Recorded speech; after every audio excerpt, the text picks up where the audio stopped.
नमस्कार दोस्तों, दिलचस्प कहानी के आपके अपने YouTube चैनल में आपका स्वागत है। एक ऐसा चैनल जिसमें हम आपके दिल को छू लेने वाली कहानी सुनाएंगे। तो चलिए शुरू करते हैं आज से दिलचस्प कहानी की शुरुआत। युवा छात्र ने कहा, उसने कहा था कि यदि मैं उसके लिए लाल गुलाब लाऊं तो वह मेरे साथ नृत्य करेगी, लेकिन मेरे पूरे बगीचे में तो एक भी लाल गुलाब नहीं है। होल्म ओक वृक्ष एक ऐसा वृक्ष जिसकी पत्तियां सदा हरी भरी रहती हैं, यानी पत्तियां नहीं गिरती हैं। उस वृक्ष पर अपने घोंसले से कोयल ने उसे सुना और उससे पत्तियों के बीच से बाहर देखा और आश्चर्यचकित हो गई। मेरे पूरे बगीचे में एक भी लाल गुलाब नहीं है, वह चिल्लाया। उसकी खूबसूरत आंखें आंसुओं से भर गईं। आह! खुशियां कितनी छोटी छोटी बातों पर निर्भर करती हैं। मैंने यह सब कुछ पढ़ा है जो बुद्धिमान लोगों ने लिखा है, और दर्शन शास्त्र के सभी रहस्य मैं जानता हूँ। फिर भी एक लाल गुलाब के बिना मैं कितना दुखी हो गया हूँ। कोयल ने कहा, आखिरकार एक सच्चा प्रेमी यहाँ है।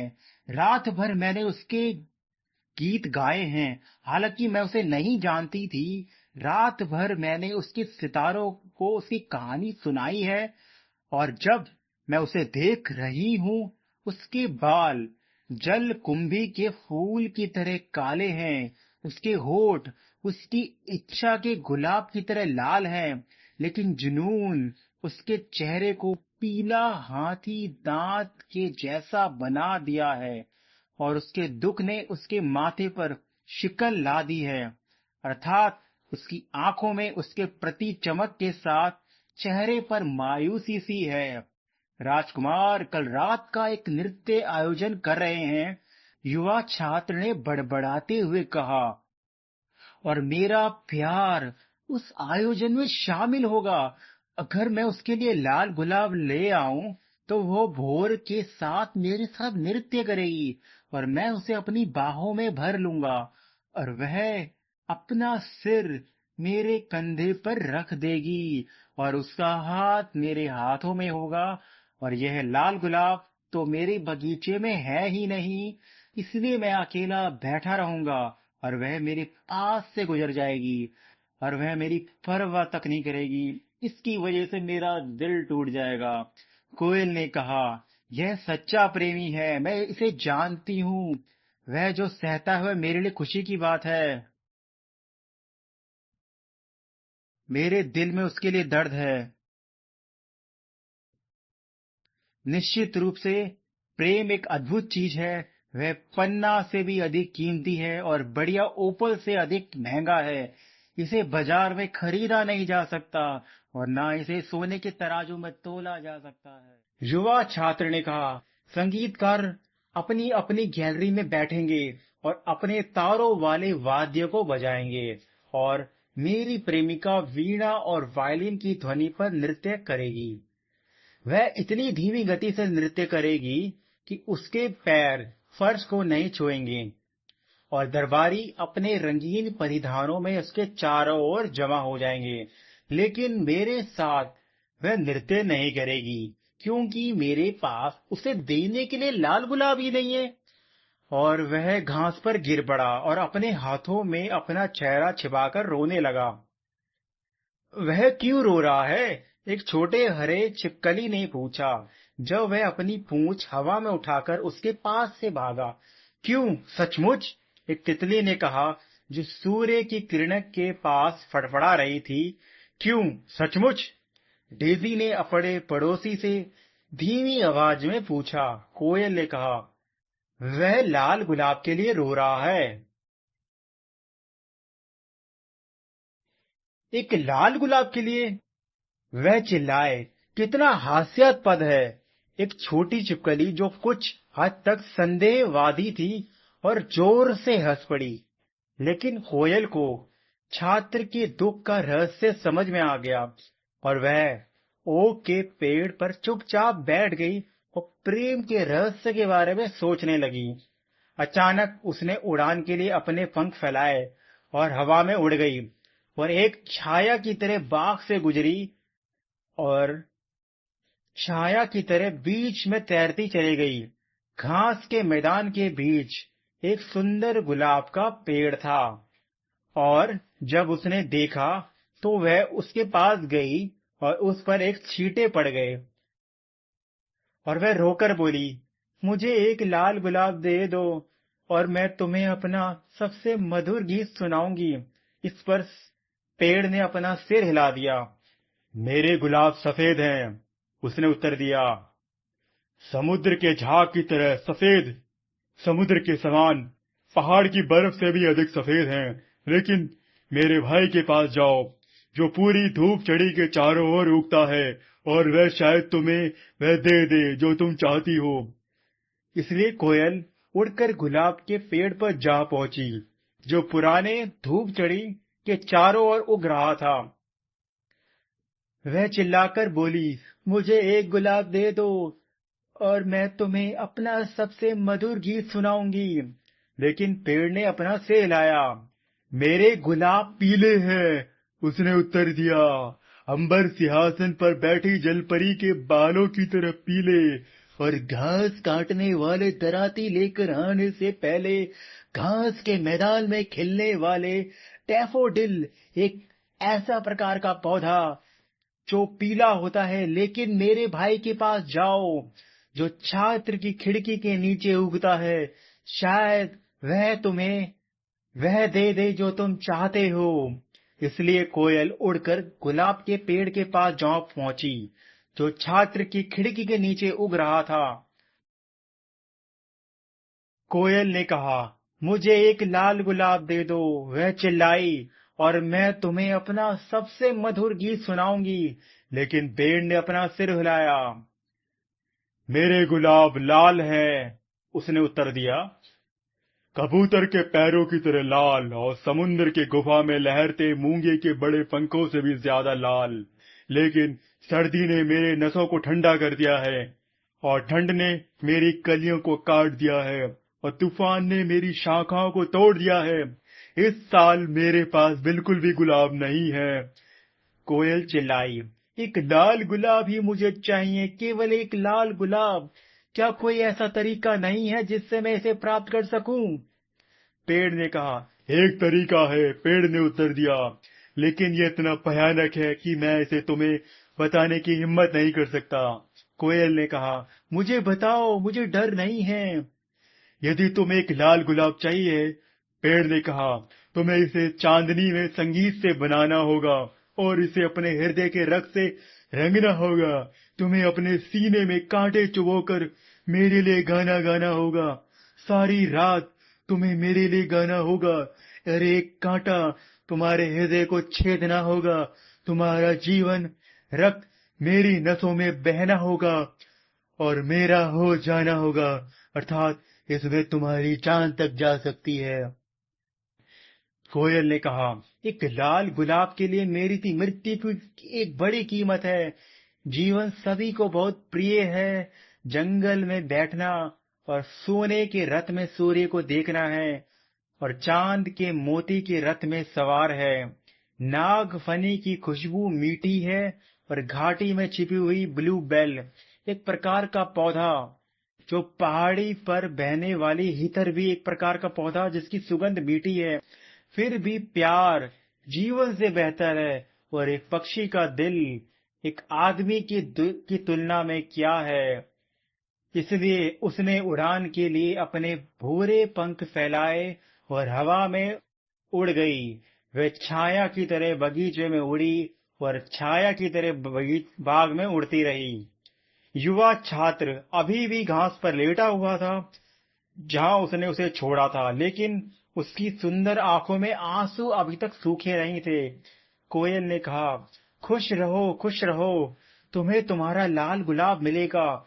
मैं इसे चांदनी में संगीत से बनाऊंगी, इसे अपने दिल के खून से रंग दूंगी। बदले में मैं तुमसे एक बात यही मांगती हूँ कि तुम एक सच्चे प्रेमी बने रहना, क्योंकि प्रेम दर्शन से ज्यादा बुद्धिमान है। हालांकि वह बुद्धिमान है, और शक्ति से ज्यादा शक्तिशाली है, हालांकि वह शक्तिशाली है। उसके पंख ज्वाला के रंग के हैं, उसका शरीर ज्वाला की तरह रंगीन है, उसके होठ शहद की तरह मीठे हैं, उसके सांस लोबान की तरह है। छात्र ने घास के ऊपर की ओर देखा।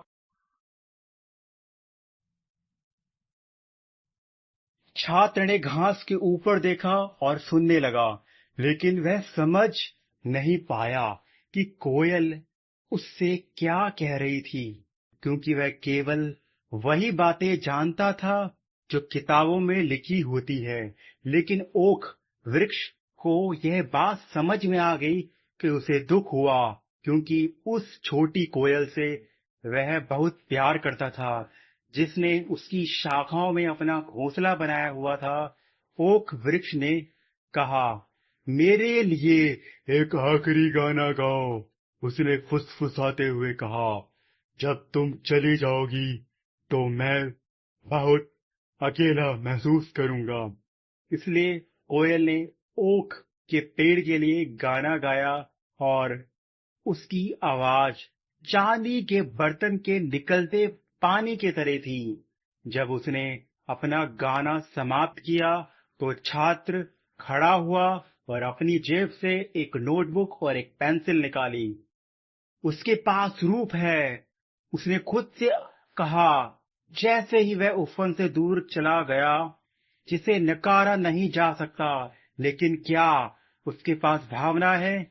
मुझे डर है कि नहीं। वास्तव में वह अधिकांश कलाकारों की तरह है। वह केवल शैली है, बिना किसी ईमानदारी के। वह दूसरों के लिए खुद को बलिदान नहीं करेगी, केवल संगीत के बारे में सोचती है। और हर कोई जानता है कि कला स्वार्थी है, फिर भी यह स्वीकार करना होगा कि उसकी आवाज में कितनी सुंदर है। और कितने अफसोस की बात है कि उनका कोई मतलब नहीं है, या कोई व्यवहारिक लाभ नहीं है। वह अपने कमरे में चला गया और अपने छोटे से फूस के बिस्तर पर लेट गया और अपने प्यार के बारे में सोचने लगा। और कुछ समय बाद वह सो गया। और जब चांद आसमान में चमक रहा था, कोयल गुलाब के पेड़ के पास आकर खड़ी हो गई और उसने अपना सीना कांटों से सटा दिया। सारी रात वह कांटों से अपना सीना सटाकर गाती रही। ठंडा क्रिस्टल चांद नीचे झुककर सुनता रहा। सारी रात वह गाती रही। कांटा उसके सीने में और गहरा होता चला गया और उसका जीवन रक्त उससे दूर होता चला गया। उसने सबसे पहले एक लड़के और एक लड़की के दिल में प्यार के जन्म के बारे में गाया, और गुलाब के पेड़ के सबसे ऊपरी झाड़ पर एक अद्भुत गुलाब खिल गया, और पंखुड़ी के बाद एक पंखुड़ी जैसे गीत के बाद पहले तो वह नदी के ऊपर लटके कोहरे की तरह पीला था, सुबह की किरणों की तरह पीला, और भोर के पंखों की तरह चांदी जैसा। चांदी के दर्पण में गुलाब की छाया की तरह, पानी के तालाब में गुलाब की छाया की तरह ऐसा ही गुलाब था जो पेड़ की सबसे ऊपर की झाड़ी पर खिला हुआ था। लेकिन पेड़ ने कोयल को पुकारा कि वह कांटों से और भी करीब आ जाए। और करीब से दबाओ छोटी कोयल, पेड़ चिल्लाया। नहीं, नहीं तो गुलाब खत्म होने से पहले दिन आ जाएगा। इसलिए कोयल कांटे से और करीब से दब गई और उसका गाना और भी तेज हो गया, क्योंकि वह एक पुरुष और एक युवती की आत्मा में जुनून के जन्म के बारे में गा रही थी। और गुलाब की पत्तियों में गुलाब के रंग की एक कोमल लाली आ गई, जैसे दूल्हे के चेहरे पर लाली तब आती है जब दुल्हन के होठों को चूमता है। लेकिन कांटा अभी तक उसके दिल तक नहीं पहुंचा था, इसलिए गुलाब का दिल सफेद ही रहा, क्योंकि केवल एक कोयल के दिल का खून ही गुलाब के दिल को लाल कर सकता है। और पेड़ ने कोयल को कांटे से करीब से दबने के लिए पुकारा। और करीब से दबाओ, छोटी कोयल, पेड़ चिल्लाया, नहीं तो गुलाब खत्म होने से पहले दिन ही हो जाएगा। इसलिए कोयल कांटे से और करीब से दब गई, उसके दिल को छू गया और दर्द की एक भयंकर पीड़ा उसके अंदर से गुजरी। दर्द और भी कड़वा था, उसका गाना और भी जंगली होता जा रहा था, दर्द की वजह से, क्योंकि वह उस प्रेम के बारे में गा रही थी जो मृत्यु से परिपूर्ण होता है, उस प्रेम के बारे में जो कभी नहीं मरता। और अद्भुत गुलाब लाल हो गया, जैसे कि आकाश के गुलाब। पंखुड़ियों का घेरा लाल था और दिल माणिक की तरह लाल था। लेकिन कोयल की आवाज धीमी होती गई और छोटे छोटे पंख फड़कने लगे। उसकी आंखों पर एक परत सी छा गई। उसका गाना धीरे धीरे होता चला गया और उसे लगा कोई चीज उसके गले में अटक गई है। फिर उसके गीत का आखिरी झोंका दिया। सफेद चांद ने उसे सुना और वह भोर को भूल गई और आसमान में ही रह गई। लाल गुलाब ने उसे सुना, आनंद से कांप उठा और ठंडी सुबह की हवा में अपनी पंखुड़ियां खोल दी। इसको उसे पहाड़ियों में अपनी बैंगनी गुफा में ले गई और सोए हुए चरवाहों को उनके सपनों से जगा दिया। और वह नदी के नरकटों के बीच से बहता हुआ आया और उसका संदेश समुद्र तक ले गए। देखो देखो, पेड़ चिल्लाया, अब गुलाब खत्म हो गया है। लेकिन कोयल ने कोई जवाब नहीं दिया, क्योंकि वह लंबी घास में मृत पड़ी थी और कांटा उसके दिल में चुभ रहा था। और दोपहर के समय विद्यार्थी ने अपनी खिड़की खोली और बाहर देखा। अरे यह कैसी किस्मत है, यह चिल्लाया, यह एक लाल गुलाब है। मैंने अपने पूरे जीवन में ऐसा गुलाब नहीं देखा, इतना सुंदर कि मुझे यकीन है इसका एक लंबा लैटिन नाम होगा। उसने झुककर उसे तोड़ दिया। फिर उसने अपनी टोपी पहनी और गुलाब को हाथ में लेकर प्रोफेसर के घर की ओर दौड़ा।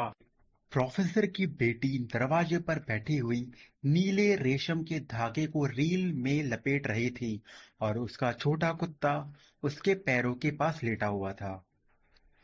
तुमने कहा था कि अगर मैं तुम्हारे लिए लाल गुलाब लाऊं तो तुम मेरे साथ नृत्य करोगी, छात्र ने कहा। यह दुनिया का सबसे लाल गुलाब है। तुम इसे आज रात अपने दिल के पास रखोगी और जब हम साथ में नाचेंगे तो यह तुम्हें बताएगा कि मैं तुमसे कितना प्यार करता हूँ। लेकिन लड़की ने अपना मुंह सिकोड़ लिया और उसने उत्तर दिया, मुझे डर है कि यह मेरी पोशाक के साथ नहीं चलेगा। उसने उत्तर दिया, और इसके अलावा चेम्बरलेन के भतीजे ने कुछ कुछ असली गहने भेजे हैं और हर कोई जानता है कि गहनों की कीमत फूलों से कहीं अधिक होती है। खैर, मेरी बात पर यकीन करो, तुम बहुत कृतज्ञ हो, छात्र ने गुस्से से कहा।